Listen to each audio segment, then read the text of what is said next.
अगर आप सोच रहे हैं कि काश ऐसी कोई सरल और सटीक विधि होती जिसके माध्यम से दैनिक कार्यों के साथ भजन भी होता रहता, उस परम सत्य से भी जुड़े रहते, जिसमें हमारा दैनिक कार्य भी बाधित न होता और भजन के लिए अलग से समय न निकलना पड़ता, तो चलिए आज गुरुदेव से जानते हैं ऐसी दो विधियां जिसे हर उम्र और अवस्था का व्यक्ति अपना सकता है, जो सरल और सटीक हैं, जो आपके जीवन को आसान और दिव्य बनाने वाली है। अगर आप चाहते हैं कि सोते उठते जागते बैठते चलते फिरते 24 घंटे हमारा ध्यान परमात्मा में लगा रहे, जो कि आपका नहीं रहता है, इस प्रयास के लिए है तो आज आपकी इस विधि को समझना चाहिए। इस विधि के माध्यम से बहुत ही आसानी से आप अपने ध्यान को सदा परमात्मा में लगा करके रख सकते हैं, उस निराकार ब्रह्म में एकाग्र हो सकते हैं। ऐसा नहीं है कि ऐसा आप नहीं कर सकते हैं, सब कर सकते हैं।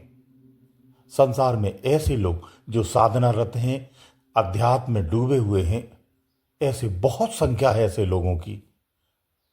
उनका ध्यान संसार की तरफ नहीं जाता है, वो नहीं भूलते हैं ध्यान करना। ऐसे लोगों की भी संख्या बहुत है। हमें इस विधि को अपनाना है जो आज आपको विधि बता रहे हैं। इस विधि से भी अगर आप पालना करते हैं तो आपका ध्यान कभी भी अध्यात्म से अलग नहीं हो सकता है। फिर आप संसार में खुले रूप से सारे दिन अपनी दिनचर्या में भी लिप्त रह करके उस अध्यात्म से जुड़े रह सकते हैं। आज जो विधि बताऊंगा दो रूप में बताऊंगा, नए तरीके से बता रहा हूं। वैसे ये विधि मैं पहले से बता चुका हूं कि लेकिन नए प्रश्नों के अनुसार बताया जाता है तो वही विधि कभी कभी हमारे लिए उपयोगी भी हो जाती है, हमारा ध्यान भी आकर्षित कर देती है।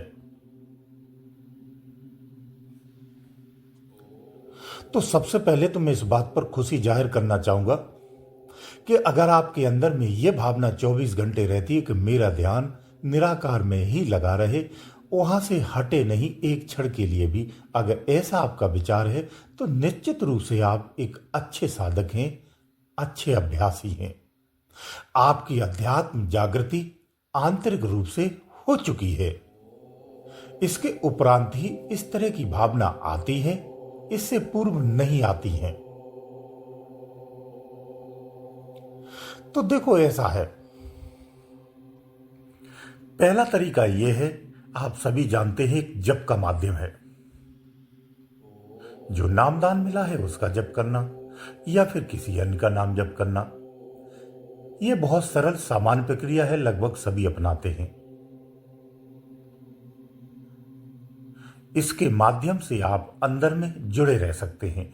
रोज अभ्यास करने से, रोज मंत्र आप जप करते हैं या किसी नाम का जप करते हैं, भूल जाते हैं फिर याद आता है, फिर करते हैं, फिर भूल जाते हैं, फिर याद आता है तो फिर शुरू करते हैं। ये सिलसिला प्रारंभिक रहता है। जब अभ्यास में आप माहिर हो जाते हैं तो फिर ये भूलते नहीं, लगातार चलता रहता है, हर क्षण अंदर में चलता रहता है। इसे मानसिक जाप कहते हैं। अंदर अंदर में किया जाता है, बिना ओठ हिलाए, बिना वाणी आवाज आए, अंदर ही अंदर किया जाता है। एक तो ये तरीका है, इस तरह से जाप कर सकते हैं। इससे आप अध्यात्म की तरफ आपका ध्यान भंग नहीं होगा, उधर ध्यान लगा रहेगा। यह सबसे सरल प्रक्रिया है, सबसे आसान भी है। दूसरी इसके अलावा प्रक्रिया है, ये दिव्य है, लेकिन इस पर सबका फोकस हो नहीं पाता है। ये थोड़ी सी समस्या आती है। जब आप सार्वजनिक शोर शराबे में होंगे तो ये प्रक्रिया नहीं हो पाती है, इसमें थोड़ी बाधा आती है।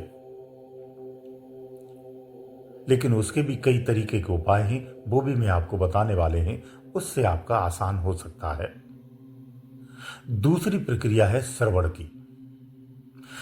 दूसरी जो विधि है आपकी श्रवण विधि है। इस विधि के माध्यम से आप कभी भी अंतर तरंग से दूर नहीं हो सकते हैं। ये बहुत ही दिव्य और सटीक है। इससे सफलताएं भी तेजी से मिलती हैं। आंतरिक परिवर्तन भी तेजी से होते हैं, हृदय की मलिनता भी तेजी से हटने लगती है। यानी अंदर में आने वाली अनहद की आवाज, इस आवाज को सुनना है। इसमें कुछ बोलना नहीं, रटना नहीं, याद नहीं करना, कोई जाप नहीं करना, केवल सुनना मात्र है। शोर शराबे में कम सुनाई देती, तो इसके लिए आप कान में कोई कॉटन वगैरह रख सकते हैं, हल्का सा दोनों में लगा सकते हैं, दोनों कानों में, तो वो आवाज आपको स्पष्ट मिलती रहती है। यकीन मानिए ये पद्धति बहुत सटीक है। जो इसे अपना लेता है वो अध्यात्म की उपलब्धियां बहुत तेजी से प्राप्त करता है, क्योंकि अंतर्क में चलने वाली तरंग से आप सदा जुड़े रहते हैं। उस तरंग से जुड़ने से आंतरिक शक्ति यानी जो दूसरा शरीर है वो आपका बहुत तेजी से ऊर्जावान हो जाता है, एक्टिव हो जाता है।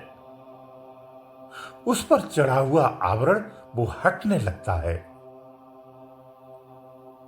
जिसके क्या क्या परिवर्तन होते हैं ये हमने बहुत विस्तार से कईयों बार बताया है, जहां आप वीडियो में जान सकते हैं कि साधनाओं से क्या परिवर्तन आता है, ध्यान करने से क्या क्या परिवर्तन होते हैं और किस तरह के होते हैं, परिवर्तन हो तो क्या करना चाहिए, ये सब बताया गया है। तो आप दूसरी विधि अपना सकते हैं, ये सबसे सरल और सटीक है। जैसे आप दैनिक कार्य करते हैं, कुछ भी कर रहे हैं, आप अपना कार्य करते रहिए, कार्य पर ध्यान रखिए, लेकिन उसे सुनते रहिए। इसका पावर बताता हूं। अगर इस श्रवण शक्ति को आपने जागृत कर लिया, संसार में कोई बैर भाव से या जलन से या किसी कारण से कभी भी कोई भी ऐसी कोई तंत्र क्रिया भी कर देता है, आप पर प्रभावी नहीं होती है। इसमें इतना पावर होता है। जो इसे जगा लेता है वो पावरफुल हो जाता है। ध्यान रखना, जब इस पर आप ध्यान करेंगे तो ये आवाज आप धीरे धीरे बढ़ने लगती है, फिर इतनी तेज हो जाती है कि इसके अलावा फिर संसार की बातें सुनाई नहीं देती। बहुत सारे लोग फिर परेशान होने लगते हैं कि ये क्या हो गया, अब इसको बंद करो, ये कैसे बंद होगी। जब आपको बंद ही करना है, इतना विवेक नहीं है, तो फिर इन रास्तों पे आपको चलना भी नहीं चाहिए। क्योंकि अंतर की कुछ चीजें हैं वो अपनी अवस्थाओं के अनुसार ही आती हैं और निश्चित समय तक रहती, उसको उपरांत फिर वो बदल जाती हैं। इसलिए अगर इस तरह की आवाजें आएंगी तो बहुत तेज होंगी धीरे से, फिर धीरे धीरे धीरे धीरे समय के साथ वो समाप्त हो जाती हैं, शांत हो जाती हैं। यही इसकी प्रक्रिया है अनहद की। लेकिन जब वो तीव्र होती तो आपको भी तीव्र कर देती है, आपका सब कुछ बदल के रख देती है। आप फिजिकली बहुत स्ट्रांग हो जाते हैं, अध्यात्म की सक्षमताएं आपके अंदर में भर जाती हैं। इसलिए सूझबूझ से, विवेक से इसे अपनाना चाहिए। तो ये विधि बहुत सटीक और अच्छी है। मैंने इसकी सारी चीजें बता दी हैं आपको। इसको अगर आप अपना लेते हैं तो दिन भर अपने काम में लगे रहिए, अंदर में अपनी धुन में लगे रहिए। कहते ना वो अपनी धुन में रहता है, वास्तव में इसी धुन में रहा जाता है। यही धुन है, वो धुन नहीं है जो दिमाग से सोचते हैं। अपनी धुन में रहा जाता है। जो साधक श्रेष्ठतम अवस्था में होते हैं वो अपनी ही धुन में रहते हैं, वो किसी दूसरे की धुन में नहीं होते हैं। अपने धुन में रहना ही उत्तम अवस्था में रहना होता है। ऐसे में सांसारिक मलिनता आपको छू भी नहीं सकती है। तो इस तरह से आप निराकार से जुड़ सकते हैं, उस परम सत्य से लगातार नित्य क्षण जुड़े रह सकते हैं और संसार का दैनिक जीवन भी जी सकते हैं। गुरुदेव दयालु।